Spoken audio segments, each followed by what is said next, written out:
Assalamualaikum warahmatullahi wabarakatuh. Hai ibu-ibu semuanya. Di sini ada nggak sih ibu-ibu yang galau mau menyekolahkan anaknya di mana? Nah, kebetulan saat ini aku sedang mengalami hal tersebut dan temenin aku cerita curhat tentang kegalauan aku saat ini ya.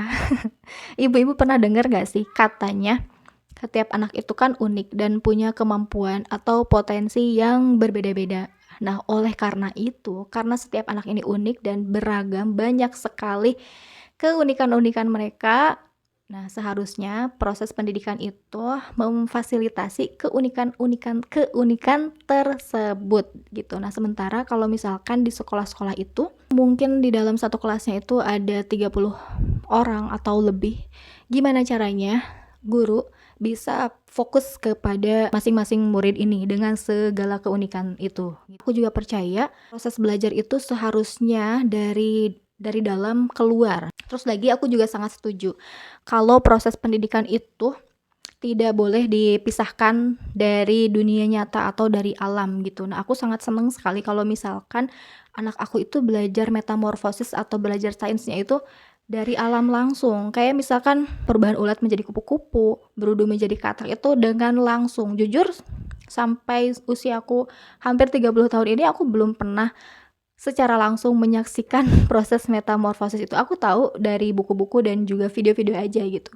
Nah, menurut aku juga kalau misalkan proses belajar di alam secara langsung ini dengan mengamati, memperhatikan itu menurut aku banyak sekali manfaatnya ya. Contohnya kalau misalkan di dalam metamorfosis ulat menjadi kupu-kupu ini, pasti anak-anak itu kan ternyata tidak semudah itu ya untuk berubah dari ulat ke kupu-kupu itu. Butuh proses yang sangat panjang, yang sangat lama dan juga susah gitu kan. Gimana susah payahnya ulat dan jadi kepompong. Dan setelah kepompong pun mengeluarkan cangkangnya itu butuh effort yang ya sangat susah gitu untuk bisa mengeluarkan sayapnya dari cangkang tersebut. Dan setelah keluar pun dia mungkin tidak bisa langsung terbang karena sayapnya masih lemah dan harus hati-hati sekali gitu. Kalau misalkan kita mau interaksi dengan si kupu-kupu tersebut pun ya kita harus sangat hati-hati karena si sayapnya masih sangat lemah gitu. Nah, selain itu juga, selain proses dan juga bersabar, kalau misalkan belajar langsung dengan alam itu, mereka akan lebih menyadari ternyata Allah itu sangat hebat ya, bisa menciptakan makhluk sedetail itu gitu kan. Di luar sana pun banyak sekali kejadian-kejadian, maksudnya metamorfosis seperti ini, kejadian-kejadian di alam sana itu sangat beragam sekali dan tidak pernah ada habisnya untuk bisa kita pelajarin, seperti itu. Atau mungkin singkatnya aku tuh lebih suka metode pelajaran yang customize, yang dikhususkan langsung kepada individu itu sendiri. Kayak misalkan nih tadi contohnya anak aku misalnya sukanya menggambar dan juga public speaking. Aku misalkan mau fokus di sana gitu.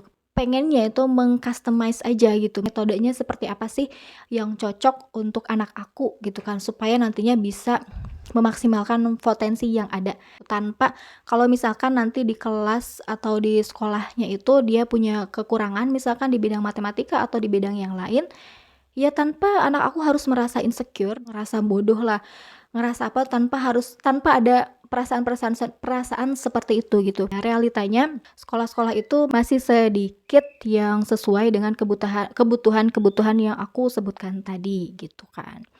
Nah, sebenarnya ada sih yang mendekati sama idealisme yang aku punya, tapi ternyata sekolah-sekolah ini tuh kayaknya bukan untuk aku deh. Biayanya yang sangat-sangat fantastis, sangat-sangat mahal dan tentunya tidak masuk di budget aku gitu kan.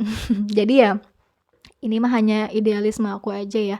Pengennya seperti itu, pengennya A, B, C, D gitu. Karena kan kita juga ya menyekolahkan anak itu sama halnya dengan kita membeli lingkungan sekolah untuk anak-anak kita gitu kan. Ya kita kan pasti nggak mungkin ya kalau misalkan anak kita ternyata di lingkungan sekolahnya itu mendapatkan perlakuan buruk, bullying misalkan contohnya ya, atau misalkan amit-amit anak kita malah yang menjadi pelaku pembuli tersebut atau misalkan anak kita yang malah membawa dampak yang negatif kepada teman-temannya. Kita gak mau kan seperti itu gitu kan. Jadi ya wajar aja sih. Kayaknya semua ibu deh, semua orang tua pasti menginginkan yang terbaik ya untuk anak-anaknya. Balik lagi kepada pelaksanaannya ya kita realistis aja. Pada akhirnya juga aku bakal menyekolahkan anak aku itu di sekolah TK atau SD yang terdekat dengan tempat tinggal aku saat ini misalnya gitu. Nah, beda lagi kalau misalkan nanti di masa-masa SMP atau SMA, yaitu mungkin nanti bisa aku pikirkan lagi. Aku juga masih belum ngerti